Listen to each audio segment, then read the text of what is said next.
Hello friend, welcome back to our channel. This is Ashish. चलिए देखते हैं कल मार्केट कहाँ मोमेंटम कर सकता है, कौन से लेवल इंपॉर्टेंट है।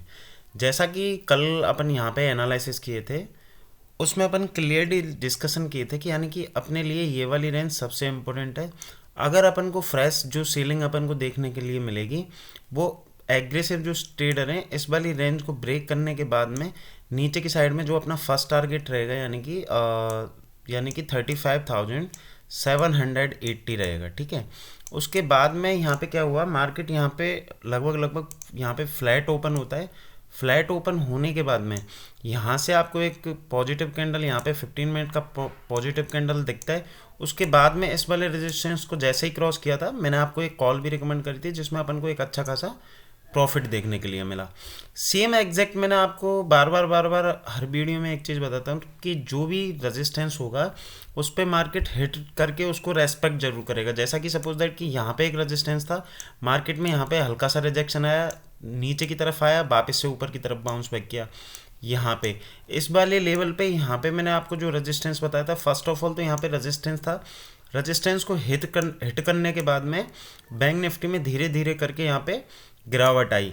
यानी कि अगर जो स्मार्ट ट्रेडर है, मैंने जब जब इंसान को यहाँ पे रेजिस्टेंस बता दिया है तो वो ऑलरेडी यहाँ पे 10-20 पॉइंट का एसएल लगा के यहाँ पे सेल कर सकता है। तो यहाँ पे आप देखिए कि बैंक निफ्टी जब सेकंड हाफ में इस वाली रेंज में आके जब यहाँ पे वोलेटाइल हो रहा था, तो बैंक निफ्टी ने यहाँ पे वोलेटाइल होने के बाद में यहाँ पे एक रेंज बना ली। ठीक है। मैंने आपको हमेशा क्या बताता हूँ, रेंज को जिस साइड में ब्रेक करता है आपको इमीडिएटली उसी डायरेक्शन में आपको वहाँ पे ट्रेड लेना है। तो मैंने आपको यहाँ पे एक BTST करके भी ट्रेड दिया था, BTST करके, जो कि आई थिंक उसमें समथिंग 50 पॉइंट का आपको एक मोमेंटम देखने के लिए मिला। अब यहाँ पे आप सबके लिए सबसे समझने वाली चीज़ कौन सी है कि 90 रुपये का प्रीमियम है। ठीक है। 90 रुपये के प्रीमियम से चल के वो 140 रुपये पहुँच गया। ठीक है। सपोज दैट यहाँ पे मैं जानता हूँ कि बहुत सारे लोग होते हैं उनको प्रॉफिट से मतलब है, यहाँ पे पेड कॉल्स के लिए भी कॉल कर देते हैं। मैं आपको क्लियर बता रहा हूँ, मेरी कोई पेड सर्विस नहीं है, उसके लिए कृपया मेरे से कॉल ना, मेरे नंबर पे कॉल ना करें। इस चीज़ को विशेष रूप से ध्यान में रखें। ठीक है। तो अब यहाँ पे अपन को एक अच्छा खासा यहाँ पे मोमेंटम मिल गया। सपोज दैट किसी के यहाँ पे अगर 4 लॉट की भी अगर क्वांटिटी है तो आराम से यहाँ 5,000 का उसका प्रॉफिट हो रहा है। यहाँ पे उसका इन्वेस्टमेंट कितना हुआ और उसका कैपिटल यहाँ पे कितना हुआ, इंक्रीज हुआ है, उस चीज़ को आप डिवाइड करते हो। आपको तो दे दनादन ट्रेड चाहिए बस। तो उन चीज़ों का आप अपनी साइकोलॉजी पे आप खुद बिल्डअप कर सकते हो। तो चलिए अपन अभी देखते हैं कि बैंक निफ्टी ने यहाँ पे क्लोजिंग दिया है, यानी कि 35,695 के पास में यहाँ पे क्लोजिंग दिया है। तो कल अपने लिए सबसे इम्पोर्टेंट क्या होने वाला है, अगर अपन इसको थोड़ा सा डीपली जाके देखें तो यहाँ पे मैं आपको डेली के चार्ट पे इस पे लेके चलता हूँ जिससे आपको प्रॉपर वे में समझ में आने लगा। डेली के चार्ट पे जैसा कि मैंने आपको 2 दिन पहले के वीडियो में मैंने आपको क्लियरली यहाँ पे बताया था कि बैंक निफ्टी के लिए जैसे ये वाला लेवल है, ये वाला लेवल है, यहाँ पे है, तो इस वाली रेंज में बैंक निफ्टी यहाँ पे पर्टिकुलर ट्रेड हो रहा था। इसके बाद में जैसे ही ब्रेकआउट हुआ तो अपन को एक यानी कि लाइफ टाइम हाई के आसपास यानी कि 42,000 के आसपास बैंक निफ्टी गया।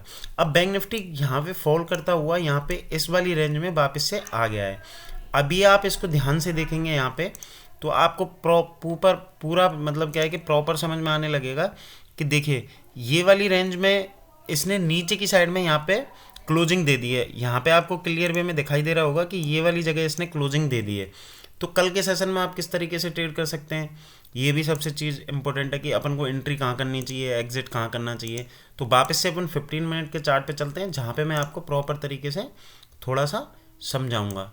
ठीक है। तो यहाँ पे अपन अगर देखें तो एक ये वाली ट्रेंड लाइन आ रही है यहाँ से, ये वाली, ठीक है, ये वाली ट्रेंड लाइन आ रही है। यानी कि अगर अपन इनिशियली स्टेज पे अगर इसको देखें तो यहाँ पे जो अपना रेजिस्टेंस निकल के आता है, यानी कि एक तो इस वाली रेंज का अपना ये रेजिस्टेंस बन गया, यानी कि ये वाली जो रेंज है यहाँ से यहाँ तक की जो रेंज है वो रेजिस्टेंस की तरह काम करेगी, यानी कि ये वाली रेंज बन चुकी है रेजिस्टेंस की तरह। तो अगर कल के सेशन में यानी कि बैंक निफ्टी अगर इस रेंज के पास में आपको गैप अप दिखाई देता है, ठीक है, तो वहाँ आप इमीडिएटली उसको शॉर्ट कर सकते हो। यानी कि इस रेंज के पास में यहाँ पे कौन सा लेवल है, यानी कि 35,950, इस वाले लेवल के पास में आप जाके शॉर्ट कर सकते हो। या ये बहुत ज़्यादा यहाँ पे गैप डाउन ही ओपन हो जाता है तो गैप डाउन की सिचुएशन में आपको सबसे इम्पोर्टेंट जो सपोर्ट है यानी कि 35,000 50। अगर यहाँ पे आपको दिखता है तो फर्स्ट कुछ मिनट के लिए आप यहाँ पे बाई कर सकते हो। आपको मूवमेंटम मिलते ही आपको इमीडिएटली वहाँ पे क्विक डिसीजन लेने होंगे, जहाँ पे आप ऊपर तक की रेंज यानी कि 35,500 के आसपास आपको यहाँ पे प्रॉफिट बुक कर लेना है। अब सेकंड थिंग ये है कि यहाँ पे इस वाली रेंज, यानी कि मैं आपको ड्रॉ करके बता देता हूँ जिससे आपकी प्रॉपर समझ में आने लगेगा। यानी कि ये वाली जो रेंज यहाँ पे बनी हुई है, यहाँ से ये वाली रेंज, ठीक है, आपको क्लियर वे में समझ में आ रहा होगा। यानी कि 36,150, ठीक है। अगर इस रेंज के आसपास कहीं पे भी आपको मार्केट दिखता है, ठीक है, तो आप यहाँ पे भी शॉर्ट कर सकते हो। वहाँ पे आपका रिस्क एंड रिवॉर्ड आपको डिसाइड करना होगा।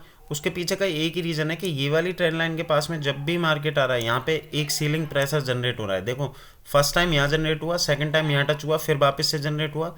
यहाँ पे अपन गैप डाउन ही ओपन हुए थे, वापस से मार्केट ने रिकवर करने की कोशिश की, यहाँ पे जनरेट हुआ, वापस से यहाँ रिकवर करने की यहाँ पे हुआ। यहाँ पे ब्रेकआउट करने के बाद में मार्केट ने ऊपर निकलने की कोशिश तो की है, लेकिन वापस से उसी रेंज में आके यहाँ पे जैसे ही क्लोजिंग दी है, उसी को बैंक निफ्टी ने अपना रेजिस्टेंस बना के यहाँ पे नीचे क्लोजिंग दे दी है।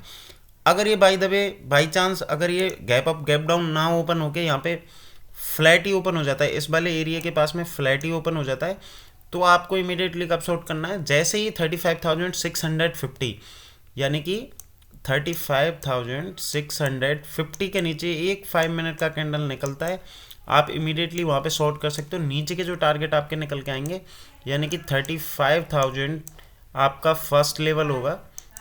इससे पहले ये वाला जो स्विंग लो लगा हुआ है, यानी कि 35,350, यहाँ पे हल्का सा सपोर्ट है, उसको अगर ब्रेक कर देता है तो ये वाला लेवल मिलेगा। और कल के सेशन में मैं आपको क्लियरली बता रहा हूँ, अगर सारी चीज़ें यानी कि जिस तरीके का ग्लोबली सिनेरियो चल रहा है, अगर वो ब्रेक कर देता है तो 35,000 एक मनोवैज्ञानिक लेवल है, यानी कि साइकोलॉजिकल लेवल है। उसके नीचे सीधा सीधा आपका जो सपोर्ट निकल के आ रहा है 34,450 के पास में आ रहा है, ठीक है। तो इसको ध्यान में रखते हुए आपको ट्रेड करना है। कल एक्सपायरी भी नहीं है, वेडनेसडे है, तो उस हिसाब से आपको ट्रेड करना है। यानी कि जहाँ पे भी अगर आपको गैप अप दिखता है, रेजिस्टेंस के पास में दिखता है, आपको इमीडिएटली वहाँ पे शॉर्ट करना है, ठीक है। तो वहाँ पे आपको एक अच्छा खासा प्रॉफिट मिलेगा, अच्छी क्वांटिटी के साथ में वहाँ ट्रेड कर सकते हैं। मार्केट में आपको एक चीज़ हमेशा ध्यान में रखनी है कि जहाँ पे वॉलेटाइल मार्केट हो रहा है, ठीक है ना, सपोज दैट कि मार्केट गिरता हुआ यहाँ तक आ गया, ठीक है, आप इमीडिएटली उसको यहाँ शॉर्ट करोगे तो वहाँ पे आपको प्रॉफिट नहीं होने वाला। मार्केट को पूरा देखो कि किस रेंज में वॉलेटाइल हो रहा है, ये वाली रेंज बना ली, ठीक है, तो ये वाले था उसका रेजिस्टेंस हो गया नीचे एक सपोर्ट की तरह। एक इमेजिन कर रहा हूँ मैं इस चीज़ को, तो अगर आपको यहाँ पे पुट लेना है तो इस वाले लेवल पे लोगे, ना कि यहाँ पे। तो इन लेवलों को आपको देखते हुए थोड़ा सा समझ के ट्रेड करना है। चलिए अभी निफ्टी देख लेते हैं, निफ्टी में कौन से लेवल इंपॉर्टेंट है, कहाँ अपन ट्रेड कर सकते हैं। निफ्टी में भी अपन एग्जैक्टली इस वाली ट्रेंड लाइन का यहाँ पे डिस्कस किए थे, यानी कि निफ्टी में ये वाली ट्रेंड लाइन के जैसे ही नीचे निकलेगा अपन इमीडिएटली यहाँ पे शॉर्ट कर सकते हैं। नीचे से गैप डाउन ओपन होकर इसका रेजिस्टेंस लेता है तो अपन यहाँ पे शॉर्ट कर देंगे, ठीक है। मैंने आपको जो टारगेट बताए थे, यानी कि 16,800 तक के यहाँ पे टारगेट बताए थे, लेकिन इसने जो लो लगाया है यहाँ समर अराउंड 16,930 के आसपास में लगाया है। तो यहाँ पे भी अपन को क्लियरली डिस्कस किए थे कि 70 से 100 पॉइंट का आपको मोमेंटम मिल सकता है। तो सेम सिचुएशन इसमें हुई थी कि बैंक निफ्टी यहाँ पे ओपन तो यहाँ पे फ्लैट हुआ, फ्लैट ओपन होने के बाद में इसने इस वाले लेवल के ऊपर क्लोजिंग दी और ऊपर सेम रेजिस्टेंस को हिट करने के बाद में बैंक निफ्टी में नीचे की तरफ यहाँ पे आपको सेलिंग प्रेशर देखने के लिए मिला। उसके बाद में धीरे धीरे करके रिकवर कर रहा था, यानी कि इस वाली रेंज को इसने यानी कि ऊपर की साइड में नहीं ब्रेक किया था, तो इस वाली रेंज को ब्रेक करने के बाद में आपको एक अच्छा खासा यहाँ पे प्रॉफिट मिला। अब कल के सेशन में अपन किस तरीके से ट्रेड कर सकते हैं, कल के सेशन में सबसे इम्पोर्टेंट आपको जो ट्रेड मिलेगा, यानी कि अगर आप अगर आप निफ्टी को सेल करना चाहते हो तो ये वाला लेवल यानी कि 17,100 के आसपास, ठीक है, यहाँ पे आप इसको इमीडिएटली सेल कर सकते हो। इसका जो आपका एसएल रहेगा यानी कि 17,160, यहाँ का आपको एसएल रखना पड़ेगा, आप इसको सेल कर सकते हो। बट यहाँ पे क्या होता है कि अभी कोरोना का पूरा सिनेरियो चल रहा है, तो यहाँ पे आपको एक वॉलेटाइल मार्केट भी देखने के लिए मिल सकता है। तो आपकी कितनी रिस्क है, आपका रिवॉर्ड कितना है, उसके हिसाब से आपको थोड़ा सा पोजीशन को मैनेज करना पड़ेगा। वो मैं टेलीग्राम चैनल में भी अपडेट नहीं करता क्योंकि मोमेंटम इतने फास्ट होते हैं, जिसकी वजह से अपन उसमें अपडेट नहीं कर पाते। अपडेट करो तब तक तो दिखता है कि बैंक निफ्टी 100 पॉइंट नीचे आ गया।